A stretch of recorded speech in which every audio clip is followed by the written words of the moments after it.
One of the things that made the Cold War so tense and scary for people who were living through it was the arms race. And if you recall, 1945, there were three nuclear weapons in the world. They were atom bombs, and they were all owned by the United States. Fast forward to 1980, and there are 50,000 nuclear weapons in the world. How we go from 3 to 50,000 is called the arms race. All right, backstory. 1945, the atom bomb is developed by the United States. You remember we use it at the end of World War II against Japan. The technology behind the atom bomb is fission, which is the splitting of the nucleus of an atom to produce energy. 1949, the Soviet Union develops the atom bomb, the fission bomb. And of course, this is now the arms race beginning. Okay.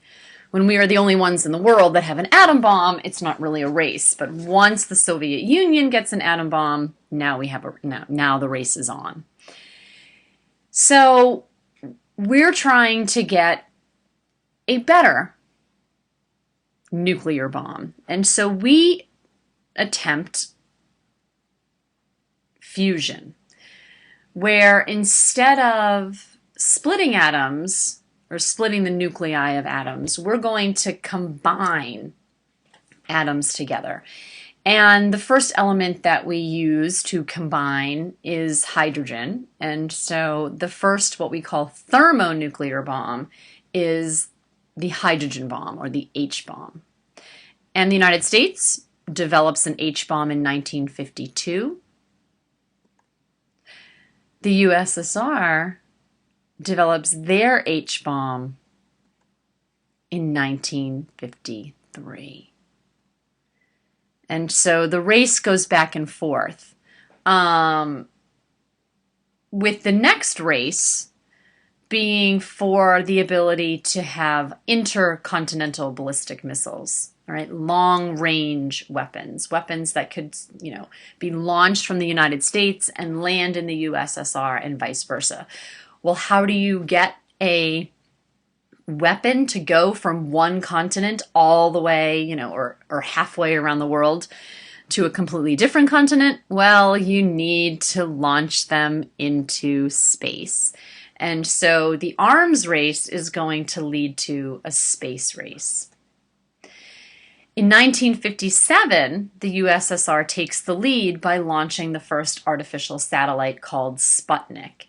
So now, every 24 hours or so, there is a Russian satellite going up overhead, and people could look out, look in their backyards with their telescopes and see it. It was incredibly scary. And I've mentioned this before, but I will say it again. The arms race and the space race led to the National Defense Education Act, which is the reason that today you study science in school.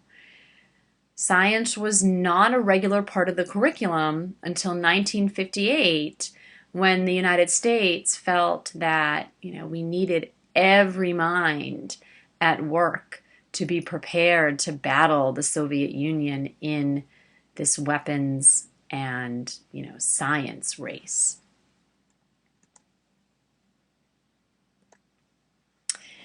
Now, during the Cold War, there are periods when we get really close to having a nuclear war, and then periods where we kind of back off. And this concept was coined as brinkmanship. This is something that the Secretary of State back during the Cold War, John Dulles, said.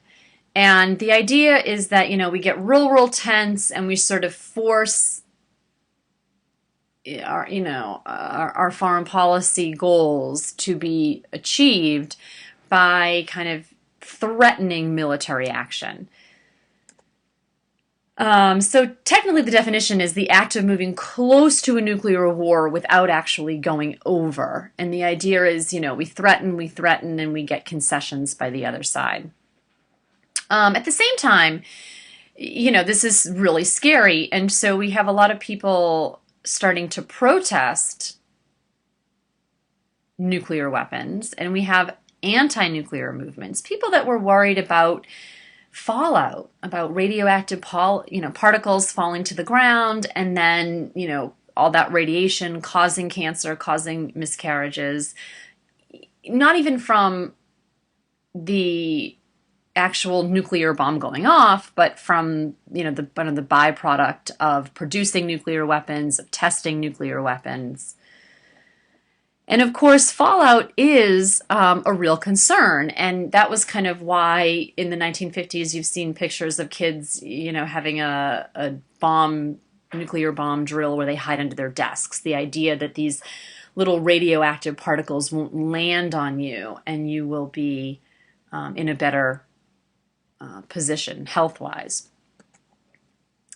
And of course, if you look carefully, you can see that we still have fallout shelters, or kind of the remnants of fallout shelters. This image was taken several years ago, actually, at my daughter's preschool, which, this little sign here identified that in the basement of this school, if there was a threat of a nuclear war, you could come inside and get out from, the radioactive particles that they were raining down. You will still see signs like this on the sides of public buildings, schools, and fire stations and whatnot. So keep your eyes out and let me know if you see one, and snap a picture and share it with us.